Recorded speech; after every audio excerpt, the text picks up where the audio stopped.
This round of the Subway Series goes to the Amazons. In the midst of a miserable season with the Mets, shortstop Francisco Lindor kept alive his new team's postseason chances by hitting 3 home runs. In Sunday's nightcap, the power display also dropped the crosstown rival Yankees out of a playoff spot and nearly set off a brawl between the two teams. Mets take 2 of 3, including Sunday's 7-6 victory in the Subway Series. Here's more with Lindor. When I came out, dugout, and I acknowledged them, it was special for sure. It was a cool moment in my career, especially being a Subway Series. It was a good day. I'm glad we ended up on top. Lindor and the Mets grabbed the 5th spot, while the 20th anniversary of 9/11 comes in at number 4 on the front end of our 5 on 5. 5 sports stories recapping the week, 5 looking ahead. Pinstripers and Mets did a much better job playing nice on an evening for tributes and remembrances. We go back inside the locker room for more. Baseball played a big part in the healing of this city and the country 20 years ago, and I think that that still resonates with us today. And just fortunate for our team to be a part of such a special day. And it was definitely emotional, but it was fun to be a part of. Make sure to catch our sit-down with legendary producer Ross Greenberg on his new documentary, Extra Innings from 9/11, 20 years later. Derek Jeter became Mr. November during that memorable World Series run back in 2001. 20 years later, the captain can add Hall of Famer to his ledger. Our BroxNet cameras captured all the sights and sounds from Cooperstown, including a look at the installation of his new plaque in the National Baseball Hall of Fame. We caught up with Derek afterward. You know, the Yankee fans appreciate their history. That's what makes it so special. That's what makes the organization so special. So to have that number of people come out here, like I said, all things considered, I'm glad I had a chance to share that experience with the fans, because they're a big reason why I'm here today. What better way to segue to number 2 than going from Jeter here on 5 on 5? That leaves us with 2 race victories Sunday for another one of our recent guests and star motorcycle racer Jake Gagne. Gagne wrapped up the 2021 Moto America Superbike Championship on a record-setting 2-race Sunday at New Jersey Motorsports Park. The Californian came into the weekend a winner of a record 13 straight. He finished the weekend with 3 more wins, including 2 on Sunday for his 16th victory of the season. Sweet 16 matches the record held jointly by Josh Hayes and Cameron Beaubier for Superbike wins in a single season, while also tying 3-time 500cc world champion and Moto America president Wayne Rainey's mark for career victories. Here's Jake after winning number 15 and taking home the title he believes Cam will approve. You've picked up some of that dominance from him, and what's it been like to kind of carry the torch in terms of being a champion? Yeah, I learned a lot from Cam last year, right? Watching him, how he rides this R1. He's had a lot of experience with this bike, and like I keep saying, I learned a lot from him. I learned a lot being smooth, how to ride the bike a little more efficiently, try to do what the R1 likes to do and not try to fight it so much. And so yeah, again, hats off to him. Hats off to the whole team. It just shows, we know we got the best bike out there, and I'm lucky to be on this crew with these great guys, with this great motorcycle, and everybody's having fun, so I'm blessed, and let's go to race 2, though. Here's Gagne on tying the record and sharing a moment with Rainey afterward.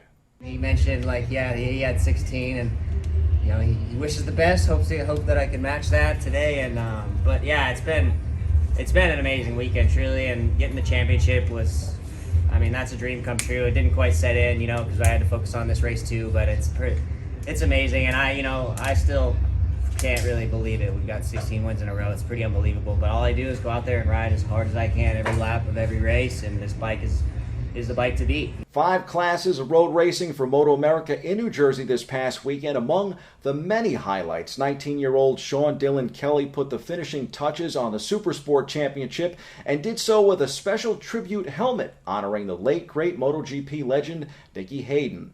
The exact replica of Hayden's helmet inspired SDK in his championship pursuit. It's a really big honor to be able to run this Nicky Hayden edition Arai helmet. They gave me this earlier this year at Brainerd, and I've always been, I wouldn't say super close because I didn't know Nicky for so many years before his unfortunate passing, but I did spend some time with him, and he was one of the only guys that was really looking at the younger riders, and he gave me a lot of support and honestly gave me strength, to look up to him, and I still do to this day. Stay tuned for my C-list. I get to live like a Moto America racer myself, at least for 2 laps. The Giants and Jets may have championship pursuits of their own, but Week 1 didn't go as planned for either team. The Jets were edged 19-14 in Carolina to former QB Sam Darnold and the Panthers, while the Giants fell 27-13 to the Denver Broncos at MetLife Stadium. Here's more. We didn't earn the right to walk out with a victory tonight. We've got to play better. We have to coach better and put our players in positions to make more plays. I'd like to go ahead and thank the fans for coming out. Obviously, this was an atmosphere that we've been waiting for some time. They were great today. We have to earn their cheers. They were very supportive. They were great. There's great energy in the stadium. We got to do something more as a team to make them want to go ahead and stay into the game longer than they can. I'm getting better, experiencing, having stuff in your face. You got to be able to play. That's part of the quarterback position. You can't just say, there's pressure. I can't do my job. That's why quarterbacks. It's a tough position to come by. So it's good for me, and I'm just going to keep working and getting better at that. There's 5 in recap, and here's 5 to look out for. And at number 1, the Bronx Bombers open a home series with Cleveland tonight after wrapping up in Baltimore this week. The Mets, meantime, welcome rival Philadelphia to Citi Field for a home weekend series 2. At 2, the Giants and Jets will flip-flop playing at MetLife, with the Jets in the Meadowlands for their home opener against rival New England, and the G-Men hitting the road Sunday to face their division rivals in Washington. Gangrene kicks at 1. The Giants have the nightcap at 8:20. From football to football, NYCFC will be in Ohio Saturday to face Cincinnati. 7:30 p.m. MLS action Saturday night. That's number 3. And at 4, 2 races left on the IndyCar schedule as they move closer to crowning a champion themselves. Laguna Seca this Sunday at 3 p.m. And at number 5, for the first time in league history, the Elite Professional Bull Riders, PBR, Unleash the Beast, featuring the top 40 bull riders in the world, will buck into Newark, New Jersey, welcoming fans to the Prudential Center this weekend for 2 nights of competition on the 18th and 19th. That's 5 on 5. We hit the C-list as I attempt to tame a Moto America Superbike, a beast of its own, doubling with racer Chris Ulrich.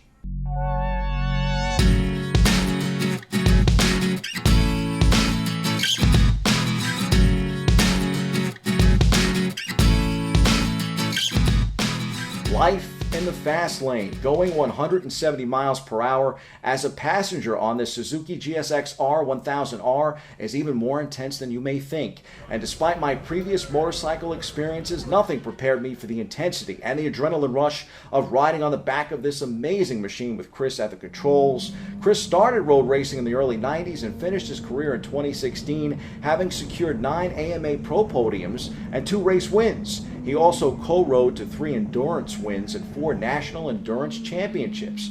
To boot, he's given over 1,600 of these Dunlop X-Star Suzuki 2-seat Superbike rides, something I will never forget.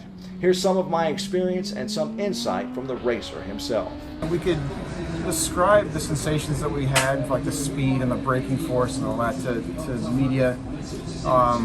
But until you really truly got on the back of the bike and you experienced it yourself, whether you're riding the motorcycle yourself or you're a passenger on the 2-seat Superbike program, you didn't really know what we were doing.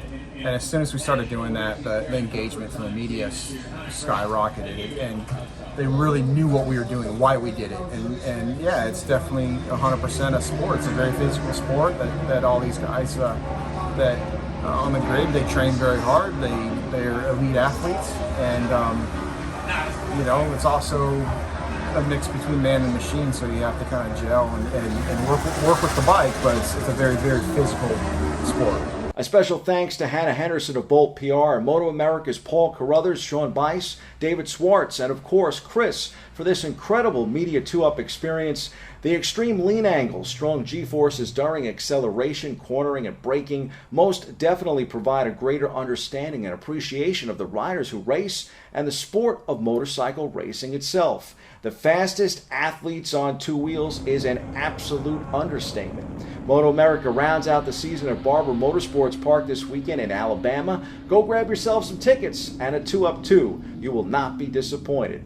That's your look at sports. I'm Bobby C.